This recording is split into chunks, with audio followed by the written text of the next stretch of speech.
करता येणार आहे. बरोबर.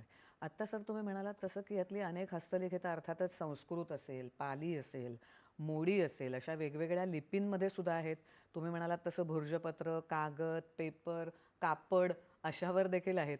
तर प्राचीन भाषांमधील हे ज्ञान आजच्या पिढीला समजण्यासाठी त्याचं भाषांतर वगैरे सुद्धा करण्याच्या प्रक्रियेत म्हणजे करण्याचं तुमचं आहे आणि त्यासाठी तंत्रज्ञानाची चा वापर केला जाणार आहे असं काही आहे का? अगदी अगदी चांगला प्रश्न विचारलात. कारण हा पहिला टप्पा हा होईल की याचं डिजिटायझेशन होईल.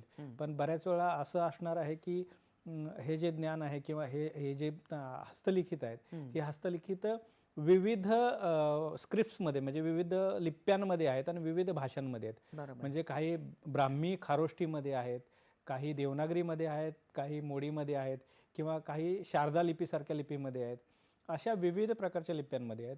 इवन काही लिप्या अशा आहेत की वाचणारे कदाचित उपलब्ध असतील तर नसतील हेही आपल्याला शोध घ्यावा लागणार आहे. बापरे. त्यामुळे हे सर्व ज्ञान सुलभ भाषांमध्ये रूपांतरित करणं, त्याचं लिप्यांतर करणं हेही करण्यात येणार आहे.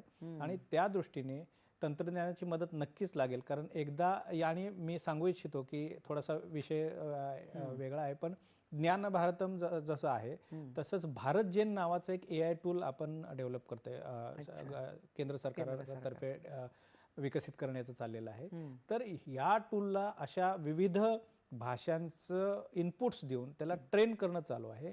आणि हे ज्यावेळी ट्रेनिंग होईल त्यावेळी पुढच्या टप्प्यामध्ये भविष्यामध्ये या भाषांचं सुलभ भाषेमध्ये भाषांतर होईल आणि त्यामुळे ते वाचणं सोपं होईल. त्यामुळे तंत्रज्ञानाचा यामध्ये वापर निश्चितच होईल. आणि अगदी त्याच्या पुढचा टप्पा म्हणाल तर AI वापरून मग त्याचं कंपायलेशन असेल, त्याचे ॲब्स्ट्रॅक्ट्स असतील, वेगवेगळ्या विषयांवरचे लेख निर्माण करणं असेल, अशा अनेक अनेक गोष्टी त्यानंतर तयार होतील आणि त्यानंतर आपण करू शकू. बरोबर. आता ही जी नॅशनल डिजिटल रिपॉझिटरी म्हणताय तुम्ही ती जी तयार होणार आहे, याच्यात